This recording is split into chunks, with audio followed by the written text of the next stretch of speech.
Hello, everyone. So, today I want to quickly talk about going to different conferences, different events. If you're into IT, if you are doing any kind of work in this particular wonderful domain of information technology, if you are maybe developing software, or if you're into technology, or if you're doing some kind of, if you're working for a corporate or maybe a startup, and and of course I'm saying technology or IT companies, but this is also true for majority of like many companies these days, or many professionals these days, that uh, you may want to of course attend and go to various conferences. Now I think there should be a balance of how much time you're willing to uh, devote to these events, conferences. If I talk about my personal preference, I hardly go to any conference. I hardly attend any event, and of course, I do attend. Like very, I mean, when I talk about, let us say, like I'm not talking about the COVID time. I'm talking about normal time when things were okay, or like for example, right now things are quite okay. I don't really think in this whole year I have attended more than one event. That is it. Or if I look at my past 6 months, I have attended one event, which is Atlassian event, which happened in London. I was initially supposed to go to Las Vegas for that particular event, uh, because that event for me, I believe the kind of work I do is definitely useful. Not really for the talks, to be honest. It's more about the networking. It's more about business development, because when you and of course if you talk about IT in general, majority of the work, business, or there is actually a lot of work in US, right? So for me, it makes sense if I have to grow my work, uh, get more customers, businesses, reach out to different businesses. So I have to be there physically, because there is no alternative to that. Unfortunately, I was not able to go there because I was not really able to uh, renew my passport on time. Although I got my passport, renewed passport, but it was just few weeks before the event date, and I thought, okay, let us not go this year. Apart from this event, which I attended in London, so they were doing a viewing party in London. That was only the evening, so I went there. I also did one workshop for a college, and one or two maybe, and I also spoke at one of the event. I also like did like one recorded event. Of course, I make daily videos on my channel, but I'm talking about like proper events. So I don't really think I did more than a couple of. Uh, I spent time on more than a couple of events, and that was also just my evening, right?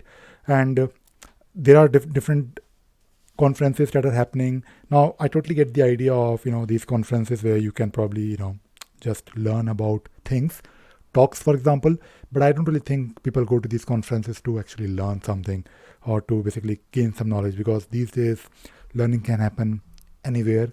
You can of course do it online. You can attend a lot of webinars if you really have to from your home, although I don't really attend a lot of webinars as well. But talking about spending time, you might be tempted to go to different events. I know that there are some people who are always doing events, or they are taking part in these events, like definitely few events or couple of events every month. I don't really think, unless it is part of your job, unless you are into marketing, unless you're supposed to be in those events, if someone is paying you for doing that, or if you have like a clear direct benefit, I don't really think these events, or majority of these events, are really useful. I think if you look at yourself, the priorities that you have, the goals that you have. For me, I know that my time is valuable, and I know my, for example, day rate, how much potentially I can earn in one day. And I'm not really saying these events are useless. These events are definitely useful, but you have to pick. You have to basically decide where to go, which one. I mean, because if you, let us say, spend 2 days of your life, of your working life, on those events, are you getting back maybe 5 times more of those 2 days? Then of course definitely it is worth doing it. And usually when you attend these events, if you're also involved in, let us say, presenting or doing a talk, then that is also some additional work. So you might have to maybe spend time of days or maybe weeks well in advance to prepare for those things. So I think, because when you do these events, it's not really a fun thing, right? It is not like, okay, we are just going to a bar to have drinks with friends. That is, of course, like a personal life where you spend time with your friends. In that case, of course, you're not really trying to measure the because when you spend quality time with your friends or colleagues outside work, that is of course invaluable. So there is no um, there is no value, like a monetary value that you can put on it. But if you're attending those events, I think you should. I think you should be definitely careful about it. This is also equally true for those um, seminars, or I'm talking about those small events where people just uh, attend those events for networking. I understand the concept of networking because in the past I used to attend a lot of Drupal events, and also talking about Atlassian events. There are there is something called as Atlassian user group. Now it is called as Atlassian community events, which I normally try to attend. It happens every other month, and it happens in the evening, like after work. So it is, of course, and when I go to those events, of course, you meet people. You do a bit of networking, new people. I'm talking about new potential clients, or you just catch up with old colleagues. That is good, right? But if you overdo it, then I think it is a bit too much. Usually these days, there are a lot of companies doing these events on a regular basis, and I understand that they want to reach out to a lot of people. For example, I'm talking about, let us say, webinars, right? No, I don't really do webinars. I don't really think I don't really understand the. I mean, I've done a lot of webinars in the past when I used to work for other companies, and I might also do it for my own channel, for example. But I think the same thing can be achieved when you're doing videos like these, right? Because the whole idea of a webinar is that you talk about something for half an hour and then people ask you questions, right? Now that can also happen. It need not to be like live. For example, if you're watching my video and if you need to maybe reach out to me, if you have a question for me, then it is great that you spend time to, of course, first watch the video whenever you have time, whenever you can. So you're not really blocking your 1 hour on Friday evening, 4 o'clock. So you watch your video, watch my video, or I'm not talking about webinar. If you watch my video anytime, you can always reach out to me. So there is a contact me button on my website. You can also go to ravisagar.in/support, and you can send me questions. You can send me your whatever you're trying to do. And of course, I receive a lot of, fortunately, that is great actually. I receive a lot of questions, which is great.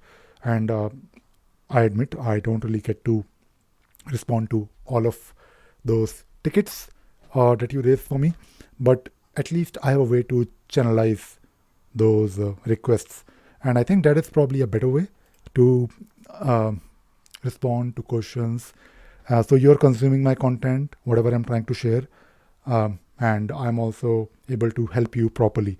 If we do a live webinar and you're asking me a question, and of course my videos are mostly technical, right? So in these cases, I think of like watching a video whenever you can, which you can find on my channel whenever you want, anytime you want, is perfectly fine. Now, going back to the concept of those events, imagine you're spending days every month attending those conferences, whether online or offline. Are you really getting anything out of it? That is something that you have to ask yourself.